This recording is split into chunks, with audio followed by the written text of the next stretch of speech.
মেধার মূল্যায়ন হয় 3 স্তরে। এই 3 স্তরটা কি? 3 স্তরটা হলো, একজন ব্যক্তির মেধার মূল্যায়ন হয় ইয়াং বয়সে, স্কুল কলেজে থাকা অবস্থায়। তারপর সে যখন কর্ম লাইফে চলে যায়, ওয়ার্কিং সেক্টরে চলে গেলে তার একবার মেধার মূল্যায়ন হয়, সেটা হতে পারে মাঝ বয়সে। আবার মেধার মূল্যায়ন কিন্তু শেষ জীবনেও হয়। যেমন আমাদের দেশের বর্তমানে সরকার প্রধান ডক্টর মোহাম্মদ ইউনূস, উনার কিন্তু শেষ জীবনেও মেধার মূল্যায়ন হয়েছে।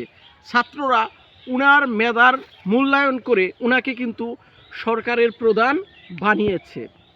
আমাদের দেশের এই ডক্টর মোহাম্মদ ইউনূস স্যার, উনি মাঝ বয়সে একবার মেধার মূল্যায়ন পেয়েছে।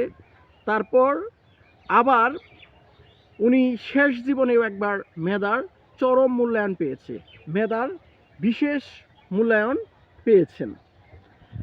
তাই আমি বলবো যে যার যেমন মেধা আছে প্রত্যেকটা মেধাতেই তাকে গুরুত্ব দিতে হবে, কোনো মেধাকেই অবহেলা করা যাবে না।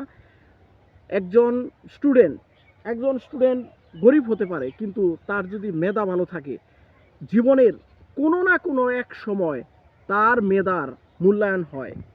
এর বাস্তব প্রমাণ আমি প্রচুর পেয়েছি, এই বাংলাদেশেও পেয়েছি।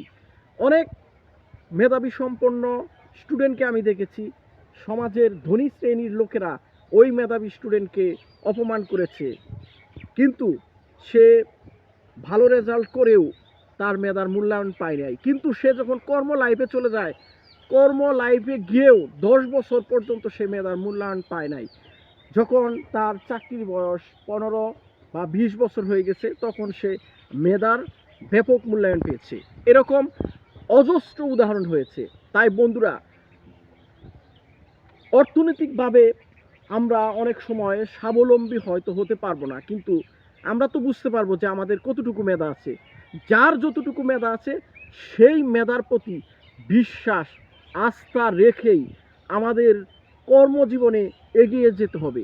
অবশ্যই আমরা জীবনের কোনো এক সময় মেধার ব্যাপক মূল্যায়ন পাবো। এই বিশ্বাস, এই আস্থা সবারই রাখা উচিত। Thank you.